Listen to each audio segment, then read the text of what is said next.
Let's talk about our commodities in Nigeria, soft commodities. Not very many. We look at cocoa, we look at sugar, and of course we look at cotton. But let's start with cotton. I mean, according to analysts, major challenges in that sector, especially in the region for West Africa, who's a major producer. Now, international prices fell sharply have been falling sharply, but over the week, how has their performance been?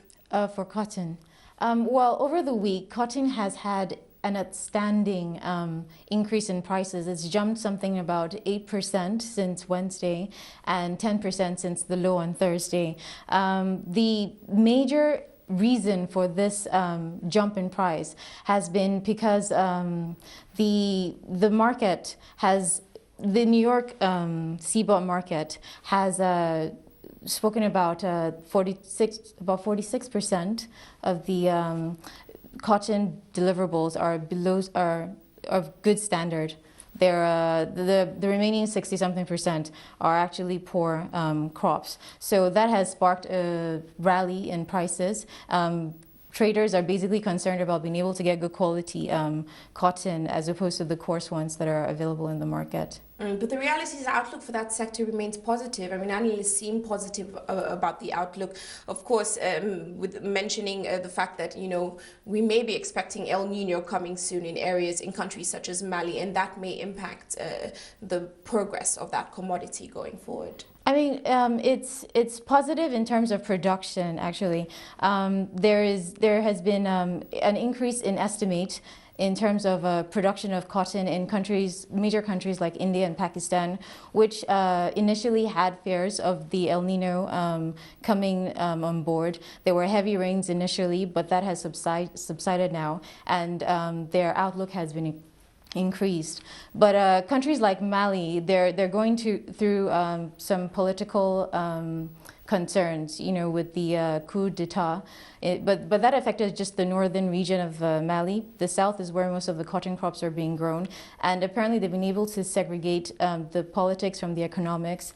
And there is, it basically isn't going to affect, they don't believe it's going to affect too much of the cotton production. They're expecting a higher increase in production of cotton this season. So generally your outlook for pricing in that sector, especially when it comes to futures, prices are going to continue to go up? Well, actually, it'll go up probably in the short term. I see 80 cents per pound being a resistance right now. But in the long run, that's the short term, and 3 months short term and 1 year long run, it's actually going to decrease in price. I see it getting to probably about 75 cents per pound in 3 months' time, and about 70 cents in about 6 months to 1 year. Well, let's check in on the cocoa market in Nigeria. Very interesting that, because Nigeria said they will be increasing output by about 20%. With the floods, I mean, that doesn't seem to be so positive. That doesn't seem to be the case anymore. Are we going to see output significantly impacted? And of course, how is this going to affect the pricing on the global front? Well, cocoa in Nigeria is, the major states producing cocoa are in the southwest, states like Ondo and Oyo. The flooding that we're seeing now is affecting states that are along the riverbank, the Niger riverbank. So cocoa producing states like Edo would probably be affected, and Cross River. But their production in terms of the grand scale of what Nigeria is going to bring forth is not as high, so I don't see it affecting significantly. It will definitely have an impact, but not so significant that it would, you know, reverse the positive outlook on cocoa. In the grand scale of things, Nigeria is about the 4th largest producer of cocoa in the world. So news about the flooding could actually spark fears and cause prices to go up. But I don't see that affecting prices too much in the long run. It would probably be a short-term thing if it happens. In the meantime,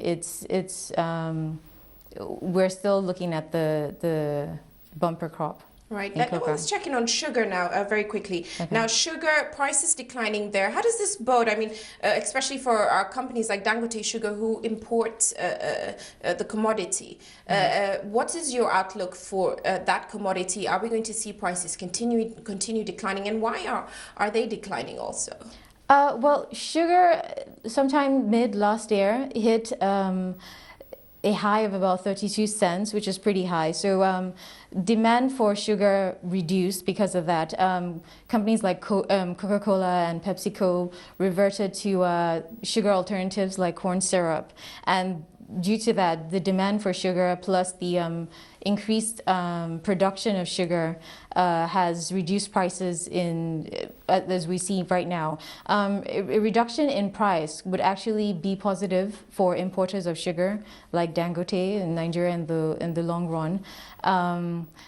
Well, right now I see prices continuing to decline because I heard Mexico has they've revised upwards their production capacity for sugar. I think they're expecting about a 4% increase. So I mean, prices will probably go down a bit more, but the reduction in prices would actually bring up demand. I think people would be more interested in sugar, and it would form a support.